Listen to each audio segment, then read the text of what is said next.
You are at the Almighty Church of Rock. It is Sunday night. Thanks for tuning in, my brothers and sisters. We do have a great show lined up, but the best part of our show tonight is our guest and friend, Helen Killer. Helen, are you there tonight? Yeah, here I am. All right. I think it sounds okay now. I got you turned up a little better. Yeah, thank you for being here. Yeah, thanks for having me. Cool, man. So you're in Los Angeles, I take it? Yes, I am. Yep.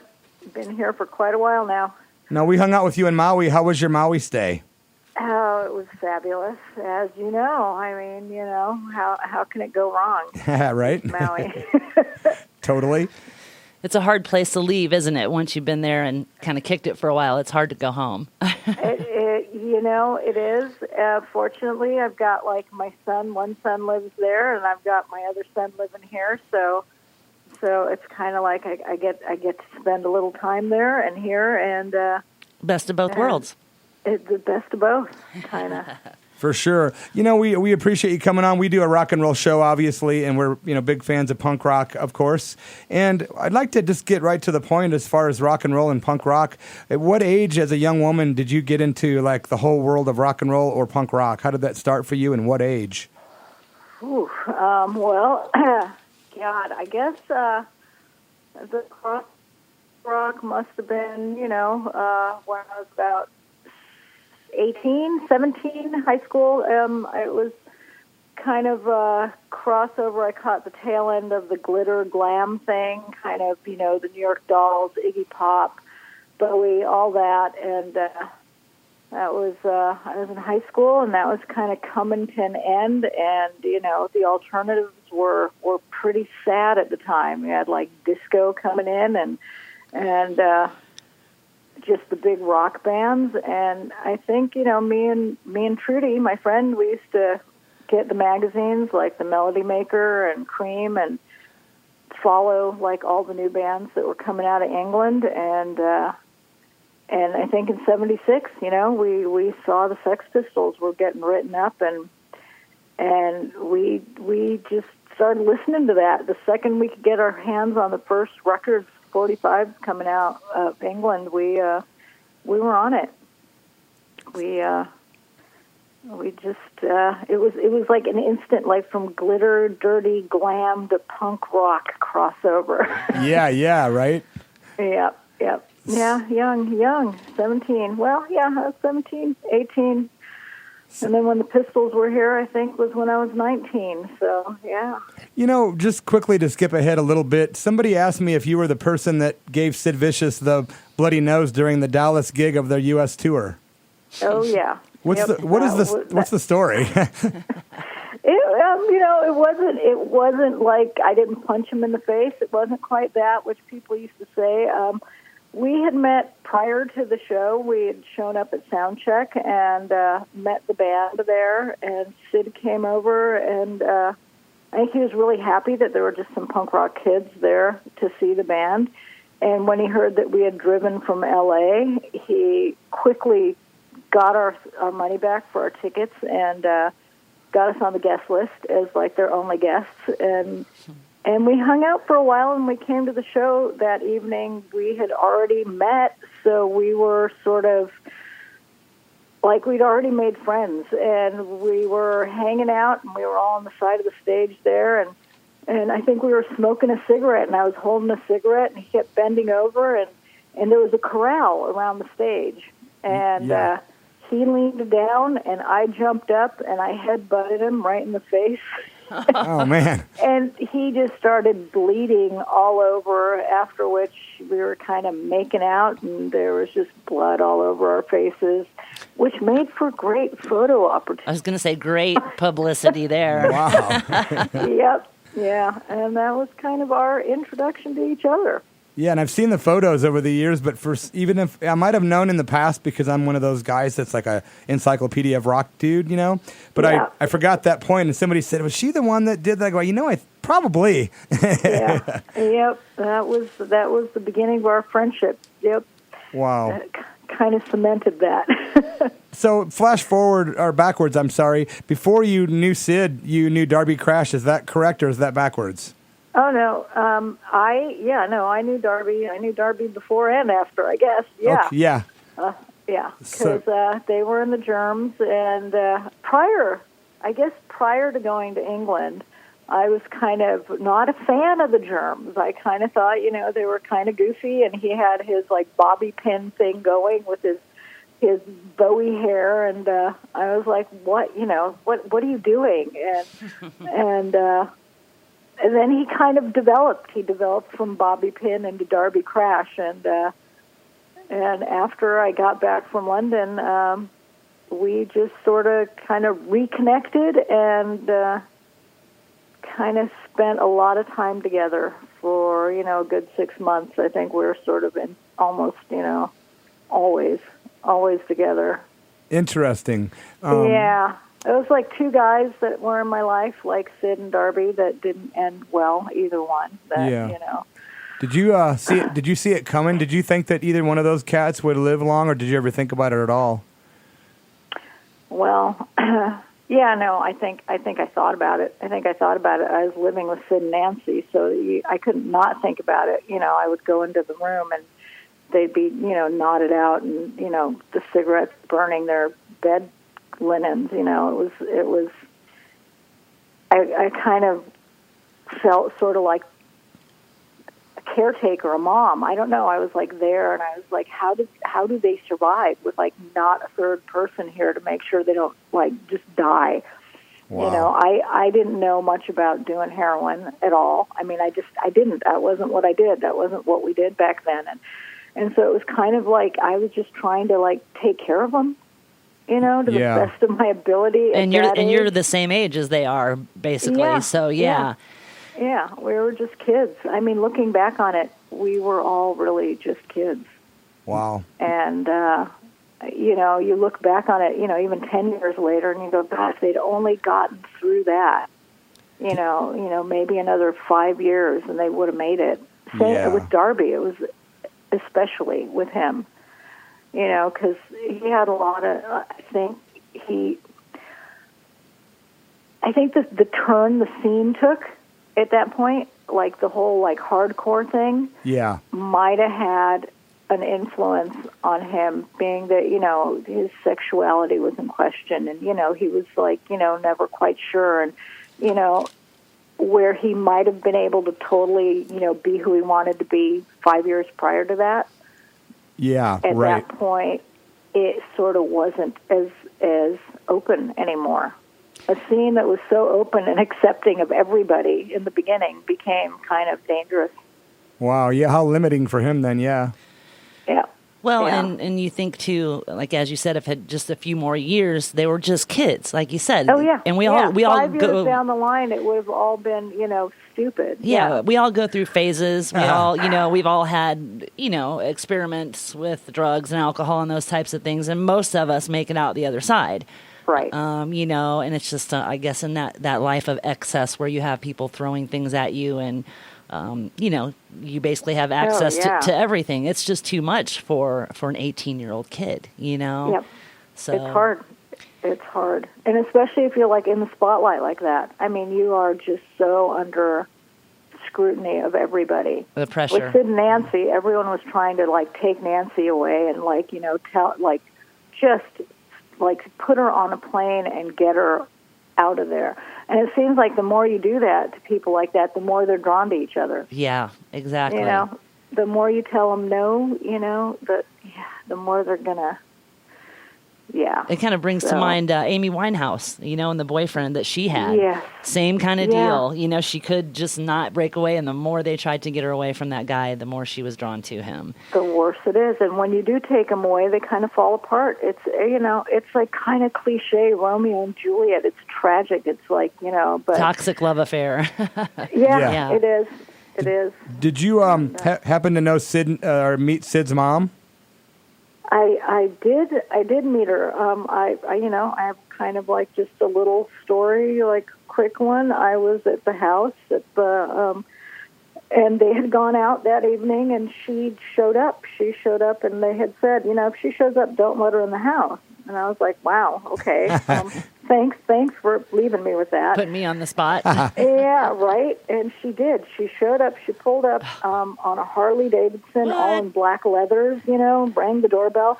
And I looked out the window, and she's like, hey, is Sid home? And I'm like, no, they've gone out. And she's like, well, I just, I brought a few things to drop off. Can I just give them to you? And so I went down, and she handed me 2 white paper bags. And one of them was filled with candy with jujubes. She's like, these are Sid's favorite candy. Huh. And the other was filled with brand new syringes. What? Wow. That was what Mom brought to drop off at the house for her kid. Rather revealing. Right? Right. Yeah, wow. I was just like, wow. What a trip. It was. Thanks, like Mom. I said, I was a kid. Like, had that been my mom, right? There's some candy and some syringes, kid. Wow. Thanks, Mom. Yeah. Well, Thanks. It just makes me wonder how you were able to hang out with people that were doing such heavy drugs and how you were able to transcend that and sort of avoid the same, ending yourself.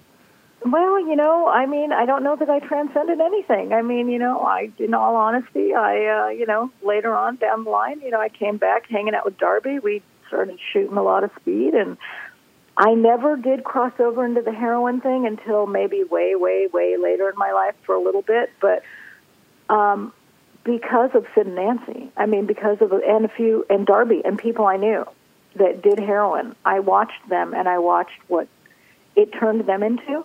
I'm like, you guys are no fun. Yeah. We can't go out. We can't do anything. You just want to lay here and be kind of unconscious. I go, what's that all about? Yeah. And then they died. And I'm like, well, that's, what's the point of that? Right. So yeah, I took the other route. I crystal meth was kind of my thing for a while. I'm like, yeah, I want to know what's going on and go everywhere and be everything and do it all. And not be out of it, yeah. Yeah. I think we've all kind of, like you said, we've all done our things, and but I had a family. I got married. I had kids, and married Paul Rossler from the Screamers. That's right. I know Paul. And we had just a pretty amazing life, and like I said, now I've got 2 amazing sons that are. And we got to do yoga with one of your sons. Yes, exactly. Alex, my older son, he's in Hawaii, and he is amazing. And Adam, my younger son, married, has 2 amazing kids. So, life has turned out pretty well. Well, that's Nice. great. Do you still have friends from the scene? Are you still involved in it? Are you? Oh yeah, absolutely. Well, it's kind of hard not to be in LA, right? You're in the perfect spot. Yeah, I am. And like I said, my friend Trudy, that, we kind of started down this road together in high school.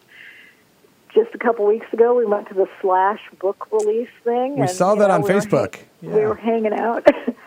So the pictures looked really cool from that event too. Yeah. It's like you go there, and it's like a high school reunion.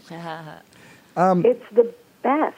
I was going to ask you this too, back to Sid a little bit. You were in the Sid and Nancy movie, correct? Yes, and there's another one, actually. I'm going to throw this out there, called Sad Vacation, that Danny Garcia is. It should be coming out before the end of this year. Nice. He did the Johnny Thunders movie documentary, and he's done a few others, and The Clash. So he's got one coming out called Sad Vacation, which I was also in another one called Who Killed Nancy, and it seems like whenever there's a documentary or film about that topic, I like to get to come out and actually stick up for Nancy just a little bit. Yeah. She doesn't really have anybody. I feel like there's, nobody ever really cared about her. She gets a really bad rap. She got a really bad rap. She was, she was a junkie. She was a groupie, but she was also totally in love with Sid, and he was totally in love with her. And the fact that they were, bad heroin addicts, that happens. It's happened to a lot of others, but she got kind of the whole blame on it, and it was sad. It was sad to watch, but at the same time, she she was really, she was really nice to me. She was really lonely, and she had no real friends. She had nobody in London that, they didn't go anywhere because of that. Did you, how many Sex Pistols shows were you able to actually attend as you knew Sid? I did not go to that. I think we went to Dallas and we went to San Francisco, to Winterland. Okay. I mean, prior to that, they weren't here, and they broke up on the way out of San Francisco. So, did you get to go backstage at the Winterland Show or anything like that? Oh yeah, absolutely. What was that like? The last Sex Pistols show ever? It was a meltdown. It was. Wow. It was. It was already a meltdown in Dallas. It was. The roadies were like, they kind of turned him over to me after the show. Like, we got on the bus and they're like, okay, you know what, we're going to give you the responsibility. If you want to hang out with him, you're responsible for him. Wow. And I don't know how they figured that, maybe me and Trudy were like responsible enough to like wrangle this guy. Right. But I guess, maybe that's kind of always been my forte is I take care of people. Right. And I did. I mean, we hung out. We got back to the hotel. He, didn't disappear anywhere. And our big thing, me and Trudy, we were like just trying to keep him from getting drugs. Hurting himself, like, basically, yeah. Getting drugs and hurting him. We're like, well, let's get drunk. Let's buy some, vodka or tequila or whatever. You don't need to get heroin, because he was asking everybody constantly for it. Wow. And, finally he got a hold of it in San Francisco, because it's San Francisco. Wow, And, I bet, yeah. Big city. Somebody showed up in the morning, and at the door, the house we were staying at, we'd spent the night at a friend's house, and some guy showed up and brought it for him, and there was no stopping him. Right. And, yeah, if someone's got that's, they're going to do that regardless of what anybody else is. Oh, yeah, and he OD'd. He OD'd right there in the apartment. And, fortunately, the Haight-Ashbury Free Clinic was downstairs, and Wow. they were up in, a hot minute. And so apparently lucky. on staff was the one that had been on the tour with them. So, Wow. Now, we had another person you're familiar with, Helen. John Doe was on the show a few weeks back. oh, yeah. And Yeah, talking John. about his new book and everything. Right. What did you think about the new book that he just came out with? Well, I don't have the book yet. I've seen excerpts from it, and I think that it's everybody gets to tell their story from their experience and their point of view, and I think it's great. I love the fact that the whole punk rock scene gets documented so much. Yes. From so many angles. It's kind of why I always say yes to like interviews and documentaries and things like that, because it's like it's a period that was really only a matter of like 4 years. Yeah. I mean, it was a short thing that happened, like, and so much happened. And for the people to be able to really know and hear about it from all different perspectives I think is great. Now, do you still listen to punk rock yourself? Oh, yeah. I listen to everything. I mean, Nice. I could, forward you a playlist of mine, and it's got, like, everything from, the Animals to Iggy to, ABBA to Bowie to Bright Eyes. I mean, Eagles of Death Metal. I listen to everything up until now, and from, like, I'm like 60s, 70s. The 80s are a little shady. Yeah. There wasn't a whole lot in the 80s for me. Yeah. Right. Same. Kind of funny. It's like a bad period there. Man, I had to It was go like through Guns high N' school. Roses, Yeah. a lot of hair metal. I had to go through high school in the 80s, so don't even tell me. I know. I was there. Rough time to be a teenager. Funny. It was like all the guys started teasing their hair and put makeup on and put on some cowboy boots and ran around up and down the Sunset Strip. Do you have a book out, Helen? I do not. You would probably be a great contender for a lot of book sales. You should totally write a book. You know what? Everyone's got books, and I do actually. You know what? I've got somebody that's like, you need to just come and sit in my office, and we will get your, get it down, And That's I'm like, awesome. all right, you know what? One of these days I'll do it. Well, that's awesome. I think you should, and I'd like to see if we could invite you back on the show because we've run out of time, but we'd like to have you back on for part 2 sometime. All right, that'd be great. Absolutely. I'd love to do it. Because we haven't even touched on some of the stuff we wanted to ask, so maybe we can get you on in a couple of months if that'd be cool. Oh, yeah, that'd be fine. Awesome. Yay. Anytime. Yay. Well, we got some great music on the way. We're going to do some Sid Vicious, of course, in tribute to Sid and to Helen's friendship. Right on. Oh, thanks a lot. But thanks for coming on. Let's give a hand to Helen Killer, guys. Yeah, thanks for coming on, Helen. We'll talk to you soon. All right, thanks for having me. Yeah, take care. Rock on. Bye, Helen. Bye, guys. Yep. Bye. See ya.